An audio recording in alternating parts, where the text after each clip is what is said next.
Alright guys, so this is kind of spontaneous, but there's been some discussions going back and forth. People have been asking questions about certain things, and I just thought that I would try and make a video to explain a lot of the interactions in the game, but also some simple but very effective tricks you can use to improve your gameplay and hopefully win more games. Uh, Tricks that we use in competitive play quite a lot. So let's see here. So I thought we would go over some simple stuff on cover and how that works. We're gonna move on to some charge tricks that I'm gonna teach you. Then how we pile and consolidate, how that works rule-wise, and things to think about. Uh, then we're gonna go with heroic intervention, and especially for orcs, there's a very neat stratagem, but also some generic like why would we use heroic intervention. Uh, but we're going to do rapid ingress as well. What's the purpose of that? Obviously, it's good to come in early, but how can we utilize that to the maximum? We're going to check out why pre-measuring is important, and we're going to check out how to avoid overwatch in certain situations. But let's start off with simple cover. Let's put up a little testing area here for us. So we have some storm boys, and we have Thunderkin.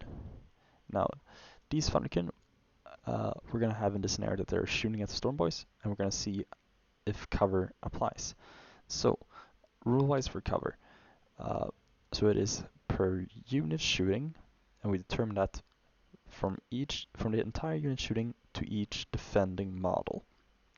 And the ruling goes, if the defending model is wholly within terrain, so let's see, so this would be wholly within terrain.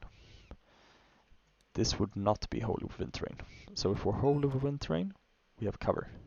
Now, the second way to get cover, that's going to be if the entire shooting unit cannot see you, that model, to 100%, then you get cover. So, but if every single model in that unit can 100% see the entirety of the model, then there's no cover. And we'll go over it. So, in this situation, no Stormboy models will have cover. And why is that? Because we can draw, they're not wholly within terrain, and we can draw the entire unit can draw full line of sight to every single model to see the entirety of the models. So let's start with this guy. He can see 100% of all of these. Same with this guy, even a little pistol. And the last guy here, he too can draw a line of sight to everything. Now, if we were to change some stuff here, change the equation. So, for example, this Stormboy might be over here instead. Now, let's look again. So this guy, we can draw line of sight to the entirety of the model, right? Next model, he can do the same. He can see the entire model, every single thing about it. But now we're going to this guy, and this is the best angle we're gonna get. And we can see, and there we hit obscuring. And if you can see this, we cannot see the entire model. There are bits that are a few little bits, like a bit of the head that's not being seen, which means the model is not seen to 100% from every model in the shooting unit. There you go, this model gets cover. Now, we could even apply this to, doesn't matter if the model in the unit is shooting or not, you have to check with every single model. So, for example, if you do like this, then right, this guy cannot see anyone, therefore he cannot shoot. But it doesn't matter. When we check for cover, we check with this guy as well, and he can't see 100% of anyone, which means even when only these two shoot, these two models will be shooting, yet he can't see them, which means even if it doesn't shoot, the entire Stormboys unit here will get cover. So we can do, and of course we have like this as well. The entire unit has cover, because we're wholly within the terrain. This guy will not have cover because he's not wholly within the terrain anymore. So yeah, some of the most bizarre examples is probably like this, and let's say we have a, I don't have it here, let's pretend they have a little drone with their unit, and the drone is behind here. Even if it does shoot, and these guys don't want to shoot, entire unit gets cover because he's part of the unit, and therefore not every single model in the shooting unit can see the entirety of, well, any model here. But again, it's the entire, you check the entire unit, and then you check that entire unit for each individual model to determine cover for each individual model. And I think we have that covered. So cover, we know how that works now. So let's get, let's have a red line to just cross. Well, that did not go as expected. Good enough, I suppose. We have cover done. Just don't want to draw over it. No. Alright, the cover is done. Check. We'll do one of these. Now let's go for some charge tricks. Now, you know me, I play orcs, I also play Vote 10, but I love my charge tricks a lot. So, imagine we're your orc player here. Now, we would love to crump both of these units. We want to kill the bikes, we also want to kill the warriors. But we're looking here. That's a 4-inch charge. We like a 4-inch charge, that's easy, manageable. But to pioneers, that's a 9-inch. Now, we can always try for a 9-inch, but if we fail the 9-inch, then we don't get to charge these guys either. And getting nothing at all is not great. So, your first thought might be, well, the bikes get lucky this time. We'll just take our losses and go safe and just kill these. No, no, no, no, no. We're gonna learn how to exploit the charge. So, when we do a charge move, we move each model individually, but we get to determine the order of which move them. Now, if a model can move within charge distance rolled, so he's base to base with the, so that will be touching bases. If he can base a model in the unit we charged, then we have to. So let's pretend we roll a charge, and let's not use a 12 for this example, because that's going to destroy everything. Sometimes you roll a 12, you don't want to roll 12s. You don't want box cards in 10th edition. Let's say we have a 6, perfect, and we only charge the warriors here, because we don't want to risk failing. But 6 is perfect for this. Now, how do we do this? Well, your first thought, as I mentioned, maybe go here and just kill them. We're not going to do that. Now, we can already see quite a few of these cannot base these guys. With a 6, let's see who can. These first models would be able to base. Now, it doesn't mean you have to move them first either. So what we're going to do is simple. We're going to move this guy 6 inches here. Then we're going to move this guy 6 inches here. I will explain shortly why. Not sure if it's going to work for this guy though. If a 6, maybe we'll see if that works. Almost. Right, that's good enough. So what we've done here is the purpose is to block ourselves. Now, if I try to base with this guy, moving 6 inches, I can't stand on top of my own models, so I cannot be here, because my models are blocking me. And I don't have enough movement to get over here. That's too far. Same. Okay, no, not same here in this case, so he would have, if we moved him a little more up, there we go. So now we can't base here. Now what do we have to do then? Well, we just have to end up closer to the unit we charged. Meaning, this will be true now. We need to get one more here to fully block and do our thing. There we go.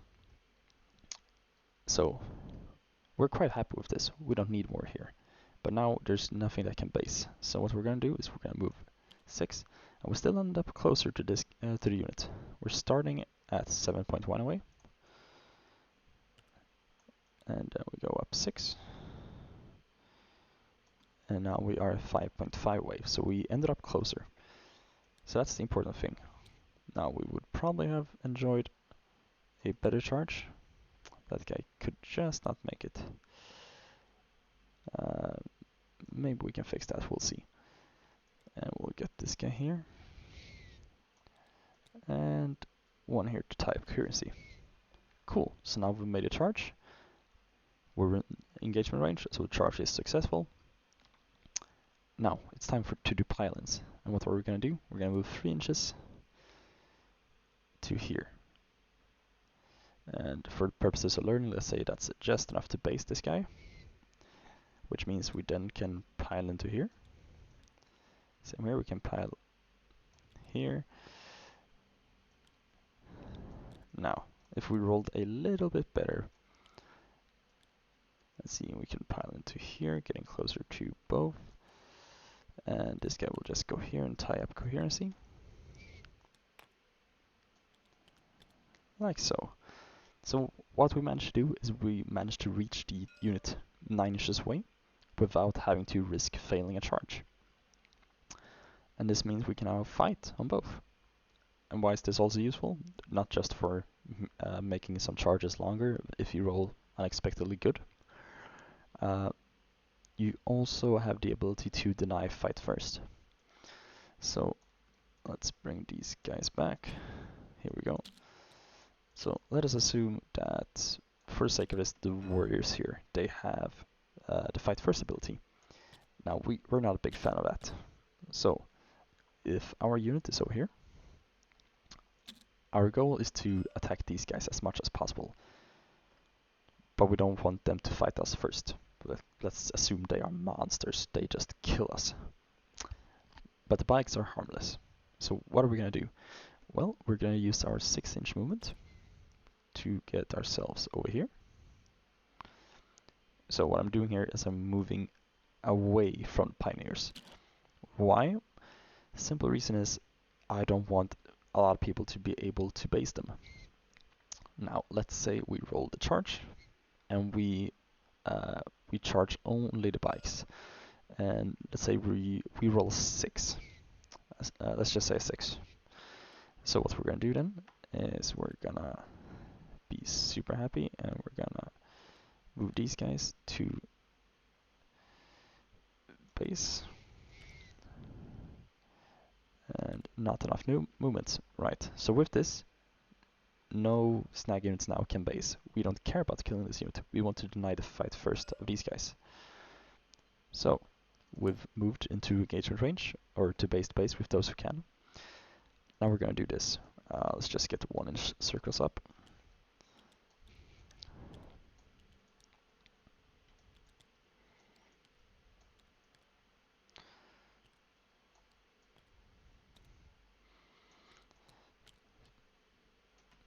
Right, so the charge is legal because we made engagement range with the unit we charge, and we did base to base with the models that could go base to base, and all the other units ended up closer to the unit we charged.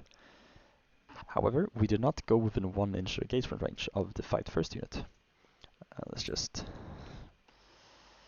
FF, fight first. Cool. Now we're in the charge phase. So in charge phase, we look at everything within engagement range, and we start with everything of those that have fight first, which will not be these guys because they are not within engagement range. The pioneers do not have it. I have it on my snaggers because I made a charge move. So we say we activate our snaggers and we do our pile-in move. And this is the brilliant part. Now we go into here, as we can base and we will base. Like so. So, what did this accomplish? We lost 2 little guys that has to fight trash we don't care about. However, we get the rest of the 8 guys fighting the fight first unit, but avoiding the fight first. So just to note here again, it's not possible to select the fight first here because they are not within engagement range, which means then we select our unit And once we have locked in that unit to be activated, then they cannot do anything until our unit has finished making the attacks. So we get to pile in, we get to swing with the attacks, and they can do nothing but watch, as their fight first is wasted. Now, I do believe this covers some of it. This is a really deep track, this is a rabbit hole you can go down really far with. But using tricks to block yourself from being able to base, we'll go with a quick example just to get better positioning. So let's say we charge here and we roll ourselves just a little more back, we roll a 6. Now we don't want to base these guys. This guy cannot base, we just move him up here because rolling a 6 means he cannot base. So we'll just do something like this with these guys. And what this accomplishes is,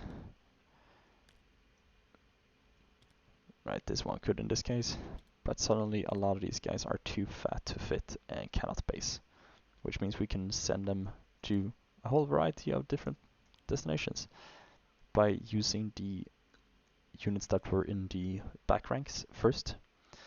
We can now not base because we don't move far enough, and which means we can do the same thing again, move to different directions. So that's a useful skill to have. I'm gonna try to not get this video too long. Right, so pile and consolidate. I think we kind of touched about that, but we'll go into it a little more. So when you pile in, you have to end up, the model that piles in needs to end up closer to the closest enemy model. And if said model can reach base-to-base engagement, so touch spaces, then it is forced to, it has to, if that is possible. And that's about it. We kind of covered the rest during this. And consolidation. Here's the easy part. Consolidation, if you can get within engagement range, you cannot do consolidation if you're in base-to-base. If you can get into base-to-base or get closer into engagement range, then you can consolidate with the model. But let's say and if that's not possible, then you can get onto an objective. You can get closer to that objective. But let's say, for the sake of showing something, let's say we've charged here, and during the melee, we kill all the warriors, just dead. Now, sadly, we cannot consolidate here because we cannot reach engagement range with 3 inches. And there's no objective for us to reach either. So we actually cannot consolidate now. And this is a change from 9th edition to 10th edition. If, however, we killed them and we were standing over here, then we could consolidate, because we could reach engagement range. And of course, the rabbit hole is still in effect here, but we'll try and keep this simple and not too deep dive. Heroic Intervention. Why is Heroic Intervention good? Because Heroic Intervention, 2 CP, you get to make a charge move at the unit that charged, but you don't get the fight first bonus. Is that really great? Yes, but in certain situations. So this is how I love to use Heroic Intervention with these Squig Boss. And the Squig Boss, he gets through Heroic Intervention for 1 CP. Now, what I like to do is, if I had a truck or something valuable, something I didn't want to get tagged, like maybe Jeans Tricls tagged it with some trash and I couldn't move, then I would try and protect it. But these are not trash, but let's pretend the Hearthguard are trash. So, in their turn, they can move up 5 because they're slow, and then they can make a charge. Now, even if let's say they have no chance of killing a truck, they would just lock it up and deny the movement. This is where I liked the Heroic Intervention with these Squigs. Because if they made a charge here, like even if they rolled exactly a 5 and would get just within an engagement, then I could Heroic Intervention here and get something they don't like, and hopefully I could kill the unit or cripple it enough. So it's I've seen it a lot as a defensive tool to protect valuable assets from being tagged in combat and unable to move. So again, if they choose to charge me, then they have to be ready for me to get into here. So using it as a defensive buddy-buddy system, kind of. I used to like having one squig boss on each flank to cover some sides for transports, so they wouldn't lock transports up, because transports are they're not killy, and they want to move. And if they attack me in combat, I cannot move. So once again, we're gonna do this rather quickly. Whoop. Rapid ingress. Why is rapid ingress good? Well, it's better if you go second, but see it as after they have done their movement, you know where everything is, so you can rapid ingress, and then with that, so that's you deep strike or reserve, but during their turn, at the end of their movement phase, you know where all of their assets are. You know all the firing lines from their shooting, so you can deep strike in where you cannot be shot. And instead of having a 9-inch teleport charge or coming from deep strike and have a 9-inch charge, you can come in and then have a movement in your turn and do the charge. So it's great for that. There's also a trick with squig hogs, because the wording on the squig hog date sheet, let's see if we can actually pull it up here. Oh, it's probably not in there. Oh well. How it works is once per battle for each bomb squig,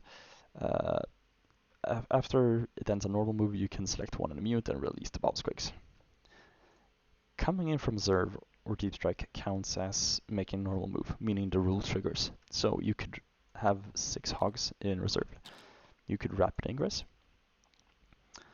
And with the rapid ingress, let's say we're coming here from the edge, we're within 12. This counts as making a normal move. So even though it's their movement turn, it's their turn, it's their movement phase, we're just doing a rapid ingress. It counts as making a normal move, and we can fire the bomb squigs. This can be great for sniping stuff like assassins or lone ops, just fragile characters, or if they bring in a scoring unit with like a couple of wounds that you might be able to snipe. Now, let's see. Got this good tempo going. Pre-measuring. Why is pre-measuring important? Well, you see, if we don't pre-measure, then we don't always know. A great example, let's see if we can get up here. Yeah, let's use this. So, let's say I play fixed secondaries and I take teleport homer. That means I need, or no, let's say cleanse. Yeah, let's say cleanse. And let's say I want to guarantee myself being able to cleanse this. Now, how would I pre-measure that? Well, let's say we have Storm Boys.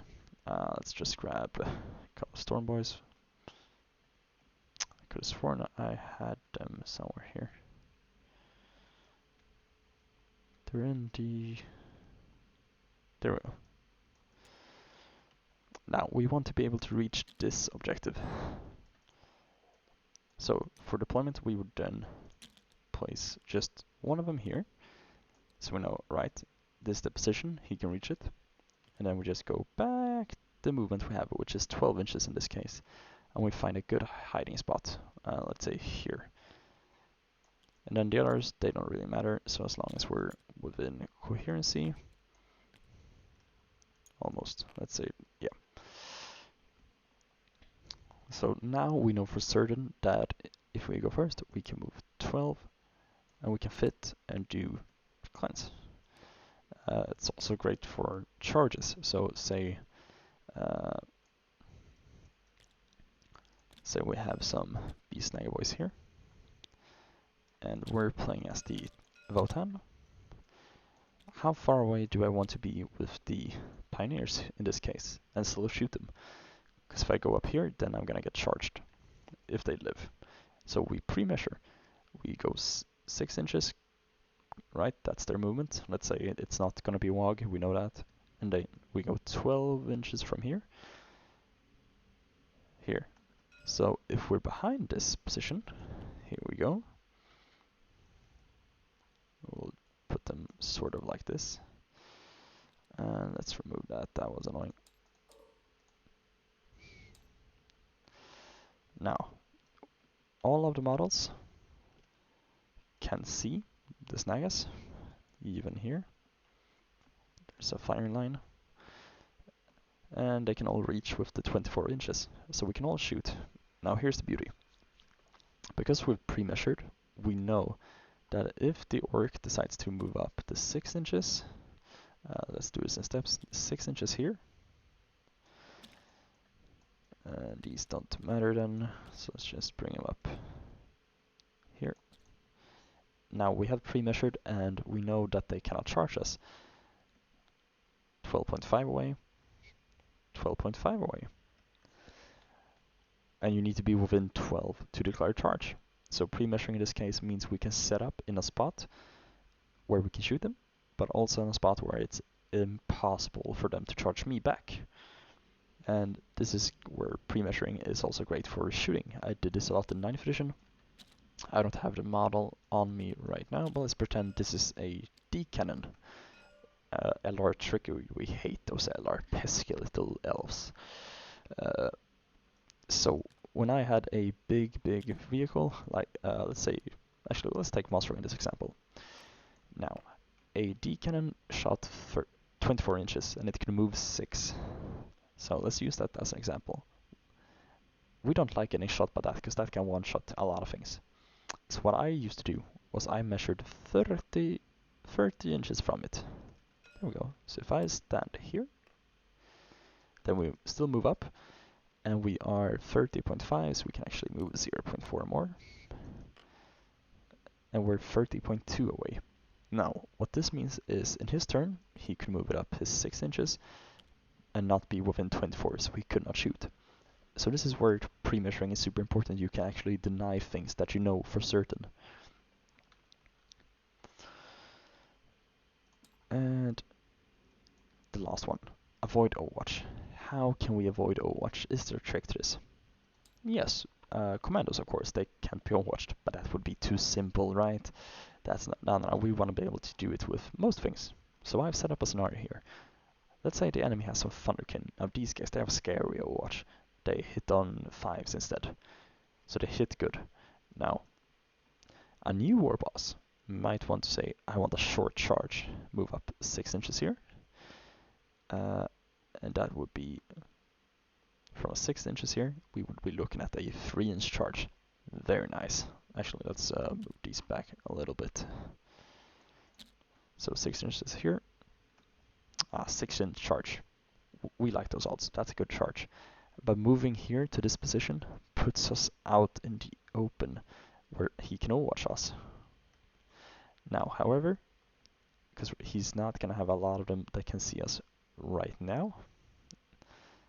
So there's going to be 3 dudes. He doesn't want to overwatch with 3 dudes. He wants more, or it's not worth the CP. Now what we were going to do instead is we're going to move 6 inches here. So we're going to take a slightly longer charge. But now he cannot see us. Actually, let's just... Whoop. Now he can't see us. Nothing can see the knobs anymore. And we still have a... Now it's a 7-inch charge. We have a 1-inch worse charge. But he cannot overwatch us now because he cannot see us. So use the terrain, guys. If you can get behind a wall to get maybe 1-inch worse charge but not get overwatched, it could be very well worth it. You can also try to bait out an overwatch and then move safely, but this is a good trick. And because overwatch can be hella scary. I'll show what Thunderkin in particular could do in this case. So that would be 66 plus blast, which in this case would be 26 plus 6. So 32 shots. And then they would hit on 5s. And then there'd be strength 5. So let's say we have -1 to wound, so still wounding on, let's say 5 still. That's because knobs are tough, of course. And then we get to save, but oh, okay, we roll pretty good there. But let's say we don't have WOG, we don't have the invulve because we just moved 6. So we just make the 6 because AP2. we lost 2 knobs there. And that could be way, way, way, way worse with other units. And we don't want to lose things before we even reach combat. Because losing 2 knobs here, that would pretty much lose 33% of the damage output, which we absolutely don't want. Probably like 28% to be fair. But we don't want that. So that's a way to avoid overwatch. So instead of charging in like a madman here, where we have this 6-inch, but we can get overwatched and lose a lot of models, we can be a little more sneaky and say we're smart, hide, can't get overwatched, charge.